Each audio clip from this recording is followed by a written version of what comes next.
Olá, seja bem-vindo a mais um programa Educação em Pauta e no programa de hoje nós vamos conversar sobre o trabalho docente e também a questão da formação docente com as professoras que já estão aqui no nosso estúdio. A professora Maria Ciavata, ela é professora titular em Trabalho e Educação da Universidade Federal Fluminense e docente do programa de pós-graduação em Educação da mesma universidade, além de pesquisadora do CNPq. E aqui conosco também encontra-se a professora Filomena Rodrigues da Silva. Ela é professora doutora, atua como docente nos cursos de licenciatura e no programa de pós-graduação em Educação do Instituto Federal de Ciência e Tecnologia Catarinense. Olá, professoras, sejam bem-vindas aqui ao programa Educação em Pauta. As duas já foram entrevistadas, né? É um prazer tê-las mais uma vez aqui para conversar um pouco sobre essas duas categorias, né? A questão da formação docente, o trabalho docente, sobretudo a partir da participação no colóquio internacional. Sejam bem-vindas. Obrigada. Conversar um pouco sobre a reforma do ensino médio também e como essa problemática pode ser abordada sobre uma perspectiva mais histórica, né, professora Ciavata? Primeira pergunta eu faço à senhora. Obviamente que decisões deste governo atual terminam afetando coisas que para a população e nossos telespectadores, né, eles por um motivo ou de outro, terminam não percebendo, né, toda uma luta histórica que houve para os ganhos que hoje estão sendo perdidos, digamos assim. Eu queria que a senhora pudesse falar, então, um pouco do trabalho docente a partir dessa perspectiva que a senhora apresentou, então, na mesa temática do primeiro colóquio internacional da produção do conhecimento e educação profissional.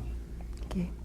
Pois é, então, ontem eu tive a oportunidade, ao tratar do tema, de falar preliminarmente sobre o contexto histórico que deve ser conhecido e compreendido para entender a educação brasileira, entender a reforma do ensino médio, não só essa reforma, mas as sucessivas reformas pelas quais o ensino médio passou, e de um modo especial a questão da educação brasileira, a questão da educação pobre, particularmente. Eu gostaria de lembrar que esteve na mídia nesses últimos dias bastante fotografias do Cais do Valongo. O Cais do Valongo é uma entrada de pedras que foi recuperada agora a partir de 2 anos atrás no Rio de Janeiro e que agora foi declarado Patrimônio da Humanidade, por onde passaram mais de 1 milhão de escravos vindos da África. Proporcionalmente, a população de hoje corresponderia a 12 milhões de pessoas. Muita gente que foi escravizada neste país e que depois da libertação dos escravos, legal, foram abandonados, se pode dizer assim, à própria sorte, sem políticas efetivas de moradia, de formação, de educação, de saúde, o que fez com que muitos... Da inclusão, né? Da inclusão social na sociedade brasileira, que fez que muitos voltassem até para os antigos donos, por falta absoluta de oportunidades. E isso foi tão forte, essa presença dos escravos e esse tratamento preconceituoso, restrito, de proprietários, né, com os donos dessas pessoas, que depois do fim da escravidão, já na República, antes da República, na colônia, no próprio Império, mas na República principalmente, os trabalhadores livres, brancos e alguns negros, não queriam trabalhar com trabalho manual, não queriam as profissões manuais. Tal era o preconceito, tal era a inferioridade que o trabalho manual, que faz parte do trabalho intelectual, porque ninguém se move sem um corpo, ninguém só pensa dentro de um corpo, mas as pessoas não queriam ser identificadas com a marca dos escravos. Então, as políticas autoritárias que nós vivemos, independente dos coletivos, que desrespeitam, governos que passam por cima das leis e que submetem a população, é uma negação do processo democrático declarado na Constituição, que também está sendo alterada em favor dessas medidas, né, que estão sendo tomadas. E aí eu lembraria 2 coisas. Eu lembraria uma questão muito séria que nós estamos vivendo, que é um projeto de lei que se chama Escola sem partido. Eu ponho entre aspas porque não existe escola sem partido. Não no sentido de partido político, mas no sentido de posicionamento político. Então, é esta chamada lei da mordaça, e há um livro que desmistifica isso, que explica a origem desta lei, desse projeto de lei, mais bem falando, que nasceu fora, importado dos Estados Unidos, que foi assumido por pessoas aqui do Brasil e que está sendo divulgado para as câmaras dos vereadores, que muitas vezes aprovam, pensando que que é possível educar sem falar de valores, sem falar da questão social, sem falar de como vive a população, como se fosse possível ensinar sem pensar, ensinar tecnicamente. A outra questão a resgatar é uma palavra do sociólogo Francisco de Oliveira, no início dos anos 90, quando nós estávamos ainda tentando implantar uma democracia no país, depois do fim da ditadura, que ele fala na democracia como método na relação Estado-sociedade, como forma na convivência e como conteúdo nas questões da vida. A defesa desses três aspectos é fundamental se nós quisermos implantar uma democracia não apenas representativa, mas uma democracia participativa. Essas eram questões assim preliminares que eu gostaria de introduzir antes de falar sobre o trabalho docente. Em relação ao trabalho docente, a questão que me chama mais a atenção é lembrar que nós somos uma sociedade dependente do capitalismo internacional, dos países avançados. O que significa isso? Que as nossas políticas econômicas, principalmente, mas não apenas, sociais, políticas em geral, elas são definidas a partir dessas relações com parceiros muito fortes, desiguais, de alto desenvolvimento tecnológico, que desde os tempos coloniais levam as nossas matérias-primas e nos devolvem em produtos com alto valor agregado, que nós compramos naturalmente, né? E isso tem consequências na vida da população. Falando especialmente sobre trabalho, e aí afeta não só os trabalhadores em geral, da indústria, do campo, da indústria particularmente, mas dos professores. Nós sabemos que antes da aprovação dessa última reforma trabalhista, a revelia de todos os protestos da sociedade já estava ocorrendo. Isto é, o aumento daquilo que se chama mais-valia relativa, isto é, a introdução de tecnologias no trabalho. É impossível não se introduzirem novas tecnologias. Só que isso é sempre desfavorável ao trabalhador. Porque, apesar disso, ele é chamado a trabalhar mais horas de trabalho. Inclusive, a introdução do home office, o trabalho que você termina levando para casa, né? Levando para casa. E todas as formas de aumento da jornada de trabalho em função disso. E ainda também a baixa escolaridade dos nossos trabalhadores, né? Os nossos trabalhadores, enquanto os países avançados deram a educação básica para a população, isto é, fundamental e média para a criança e para o jovem, de tal maneira que lhes deem instrumentos para entrar na vida social, para ocupar um lugar na sociedade, para entender o que está ocorrendo, ao contrário disso, nossos trabalhadores estão à mercê dos grupos mais informados, das autoridades supostamente mais informadas, algumas bem, outras mal intencionadas. Então, essa situação de dependência, ela se conjuga ao que nós estamos vivendo hoje, que é a PEC 55, que vai fazer uma restrição de investimentos mínimos, incompatíveis com o crescimento da população brasileira, por 20 anos.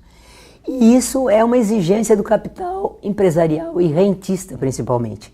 É uma forma de pagar a dívida pública, que se compõe da dívida do Estado, propriamente dito, e também da dívida particular, da dívida privada, da dívida privada, que é homologada, que é avaliada pelo Estado. Professora, me permita só fazer um adendo e uma pergunta. Além dessa questão econômica, né, com esse corte de gastos, não estaria aí, quem sabe, uma retaliação a um sistema contra-hegemônico, contra esse poder? Por exemplo, a educação, os professores, as universidades são talvez um dos principais interlocutores contra exatamente reformas como essa e PECs como essa. É possível, acho que isso também entra. Só que eles estão passando por cima da lei, como se ignorassem tudo isso. Mas ainda tem um outro elemento. Nós temos que manter um superávit fiscal para pagar a dívida. E nós temos que depositar, pagar juros da dívida, que é em torno a 45%, em torno, aproximadamente. Né? Significa que quase a metade do nosso produto interno bruto, ele é para pagar a dívida. Então, deve faltar dinheiro para resolver os problemas internos do país. E isso é justificado como alto custo da mão de obra, dificuldades que o governo tem. Quando nós estamos assistindo pelos processos que estão em curso, pelo Lava Jato, nós estamos assistindo um sistema corrupto que está utilizando o dinheiro público para outros fins.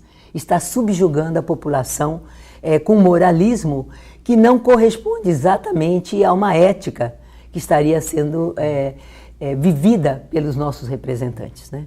Então, essas questões, elas, de alguma maneira, elas obscurecem, são obscurecidas, porque são técnicas, são questões um pouco próprias dos economistas, né, dos cientistas políticos, e elas obscurecem para a população realmente tudo que está ocorrendo, porque diferente da mídia, que vocês aqui, como uma instituição pública, estão dando a oportunidade de ouvir outras ideias, né? A nossa mídia está se pautando por defesa desses interesses do capital, da renda do capital, acima de das necessidades da população.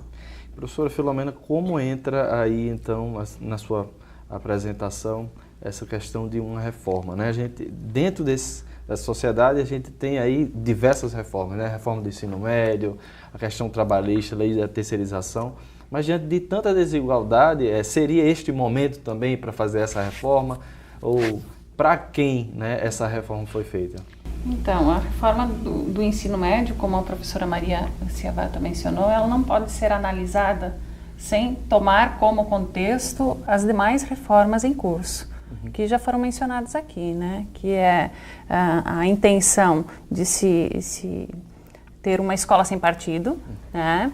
A emenda constitucional 95, né? Que é decorrente da PEC 55, que limita o teto dos gastos, a reforma trabalhista e agora em curso, e o próximo passo é a reforma da Previdência, né? Que ataca frontalmente os direitos dessa juventude que vem e que está cursando o ensino médio e essa criançada que também vem e que depois ingressará no ensino médio. Então, eu não tenho dúvidas que essas reformas, elas fazem parte de um projeto societário defendido pelo atual governo, né? Enfim, é um projeto societário convergente com os interesses do capital e não da classe trabalhadora, né? E por isso é necessário uma educação que também represente esses interesses. Então, não interessa, por exemplo, uma formação sólida, básica e propostas de formação integral ou unilateral dos sujeitos, como nós temos no ensino médio integrado, né? Também no ensino médio inovador, que são duas formas de se oferecer o ensino médio para o jovem brasileiro que apresentam possibilidades distintas, tanto de formação profissional, como o ensino médio integrado, que é um dos eixos formativos da reforma, e também o trabalho com ciência, cultura e tecnologia no ensino médio inovador, como eixos do ensino médio inovador que funcionam em período integral e sim, aí, nesse sentido, dando uma formação integral, omnilateral aos estudantes do ensino médio. A gente vai precisar fazer um intervalo, mas continuamos conversando, tá certo, professoras? E você de casa não sai daí, já a gente volta com o segundo bloco do programa Educação em Pauta. Até lá.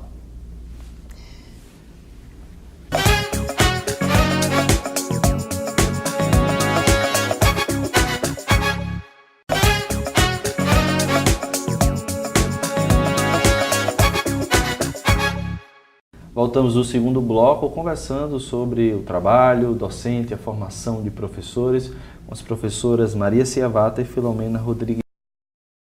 E aí eu volto a ainda falar das reformas, né? Professora Ciavata, dentro desse eixo de contexto, de luta, de resgate histórico, a reforma trabalhista é outro golpe que vem mudar sensivelmente um pouco mais essa sociedade já tão desgastada, não é isso? Como é que isso entra dentro dessa discussão? Pois é, como é que se pede aos professores sucessivamente reformas, né, como a professora falava há pouco, dentro de um quadro que torna o trabalho docente muito oneroso, muito difícil, muito sofrido, porque os professores no Brasil, tradicionalmente, pelo menos nas últimas décadas, já estão sujeitos a muito trabalho e baixos salários. Mais recentemente, a desrespeito, a desvalorização, sem contar o Escola Sem Partido, que é como uma culminância desse processo de ataque aos professores. A reforma é um assinte, a reforma trabalhista é um assinte, e ela foi contestada pelos trabalhadores, ela foi contestada pelos sindicatos. Porque a reforma trabalhista é uma conquista secular. Os trabalhadores no início do século XX, no início do século passado, de 1900 em diante, eles se mobilizaram, eles fizeram muitas greves, eles apanharam, alguns morreram, foram desterrados, como era o termo da época, para o Amazonas, para o Acre, para o interior do país, onde não havia recursos, onde eles eram acometidos das doenças tropicais, muitos não voltavam nunca mais, outros voltavam doentes. Isso para tentar conseguir um mínimo de regulação das relações de trabalho. Anos e anos, né, professor? Anos e anos. Isso foi até 30, só em 30, com Vargas, que viu que era impossível um processo de industrialização com a população trabalhadora naquelas condições de ameaça permanente de paralisação, de greves. Então, naquele momento, Vargas vai criar uma justiça do trabalho, vai criar a consolidação das leis do trabalho, que é a célebre CLT, que vai garantir jornada de 8 horas, repouso remunerado aos trabalhadores, horário de almoço, vai garantir algumas garantias mínimas para que os trabalhadores, as mulheres, as crianças, que todos trabalhavam indefinidamente, 12, 14, 16 horas por dia, quer dizer, para que tivesse uma forma um pouco humanizada. Bom, essa lei foi derrubada assim, pelo Congresso. Então, isso atinge os professores não estão fora. Os professores já estão, antes da aprovação da lei, há pouco eu conversava com uma das mestrandas aqui dessa instituição, que terminou, mestrandas não, mestres dessa instituição, que terminou o seu mestrado, que está na rede, uma na rede estadual, outra numa rede municipal aqui do estado do Rio Grande do Norte, elas já estão submetidas à lei antes da aprovação. Então, é muito sério o que está acontecendo, muito sério para os trabalhadores que perdem os seus direitos. Assim, de repente, sem ouvir o que está acontecendo, sem ouvir que as pessoas são contrárias a isso tudo. E aí, eu só entraria num aspecto que eu acho gravíssimo na lei da reforma de ensino, que é a volta à reforma Capanema. A reforma Capanema, que também é dos anos 40, que é uma organização da educação, pela reforma da Capanema, havia duas vertentes de ensino secundário na época, que é o atual ensino médio, que era o clássico e o científico. Então, quem ia para a universidade, para as áreas das ciências humanas e sociais, ou para as letras, fazia o clássico. Quem ia para a área das exatas, das matemáticas, da física, química, biologia, fazia, então, o científico. Mas havia uma outra lei, que é as leis orgânicas do ensino, que regulamentaram a formação profissional. Só que o jovem que fazia a formação técnica, ele não tinha o direito de acesso ao ensino superior, como os demais que faziam clássico ou científico. Então foi uma luta muito grande da sociedade que tomou forma nas leis de equivalência para conseguir que a formação técnica tivesse o mesmo valor. Bem, hoje, em termos gerais, tem, mas com essa lei, ela vai colocar as três, na verdade, ela vai colocar quatro opções, que são linguagens e tecnologias, matemáticas e tecnologias, ciências da natureza e suas tecnologias, ciências humanas, sociais e aplicadas e a formação técnica. Formação técnica e profissional. Ora, os jovens das classes pobres que precisam trabalhar logo, como eles podem ter um certificado ao final ou um diploma, vão tender a ir trabalhar para depois pensar se podem fazer um curso superior. Então, nós voltamos, nós regredimos aos anos 40 com essa lei. Para quê? Para reduzir o acesso à universidade, eu imagino, para diminuir os custos com a educação, para negar a educação básica, universal, gratuita, de qualidade a toda a população. Eu acho isso algo assim, assintoso, um desrespeito total à população e realmente o futuro para a juventude, nesses termos, para a juventude pobre, é muito incerto. Complicado.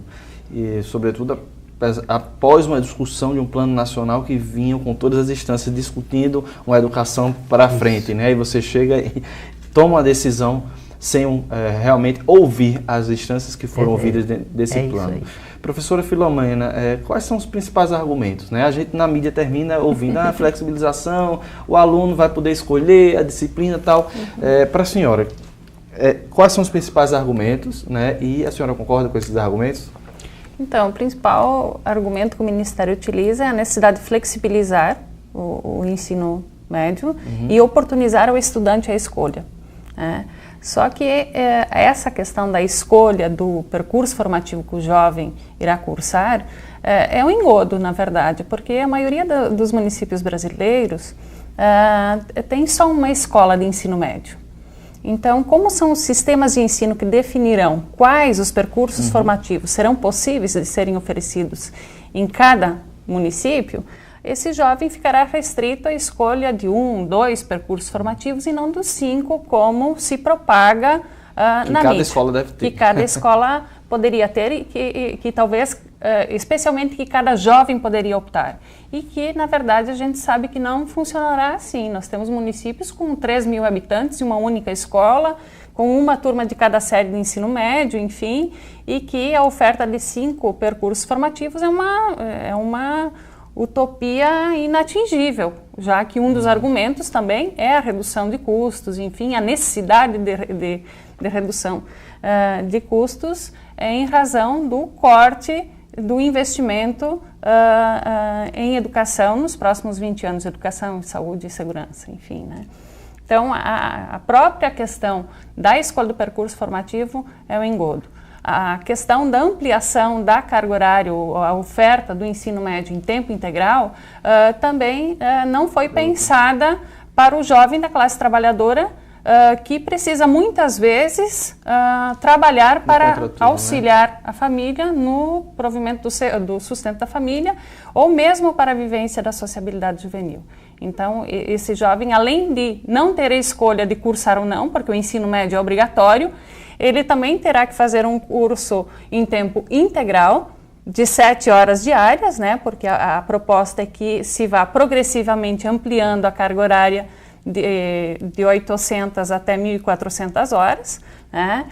E retira do jovem, então, inclusive a possibilidade de trabalhar para vivenciar a sociabilidade, auxiliar a família na questão das despesas, enfim, do sustento da família, como eu mencionei há pouco, né? Então, a própria questão da escolha é um engodo.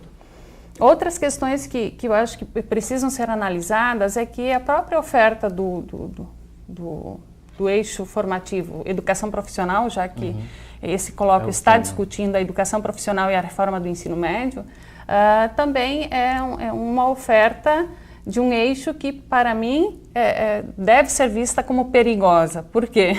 Porque as escolas em si não poderão ter em sua estrutura física, e não tem condições, inclusive aí considerando novamente a questão do investimento, de ter seus professores concursados, de ter laboratórios, de pensar a oferta dos cursos a partir das necessidades da região, enfim, e ter uma proposta orgânica de formação, então. E também nem esse é o propósito da reforma, uma vez que ele permite parcerias público-privadas, inclusive os maiores parceiros que nós temos visto país afora para já iniciarem esse ensino médio flexível que se divulga, né? São fundações vinculadas ao sistema financeiro.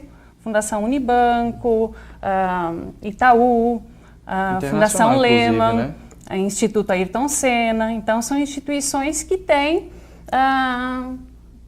pensado o ensino médio. É curioso, né? Porque são instituições vinculadas ao capital que pensam a educação do jovem. E nós, professores, pesquisadores, enfim, da área da educação, que temos, que esta é a nossa profissão, e esse é o nosso métier, digamos. É a aposta da nossa vida, né?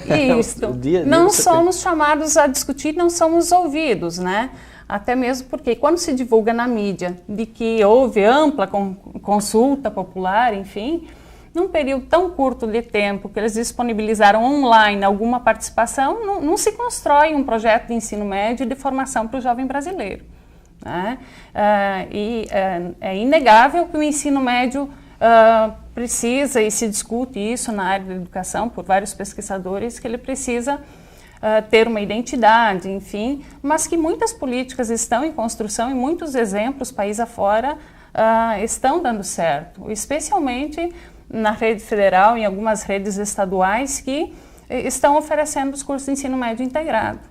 Então, oferecer uma formação nessa perspectiva de uma sólida formação básica, que dê aos estudantes a possibilidade de crítica ao próprio sistema ao qual eles estão inseridos, é muito perigoso para este governo, ou enfim, para um governo burguês, digamos assim, né? A prova disso é o movimento Ocupa, que ontem até discutíamos aqui em algumas mesas, né? Essa educação que nós estamos oferecendo tem proporcionado, sim, mudanças no pensamento da juventude, que está militando, está brigando para que não sejam feitos cortes nos investimentos das escolas, enfim, na formação deles, né?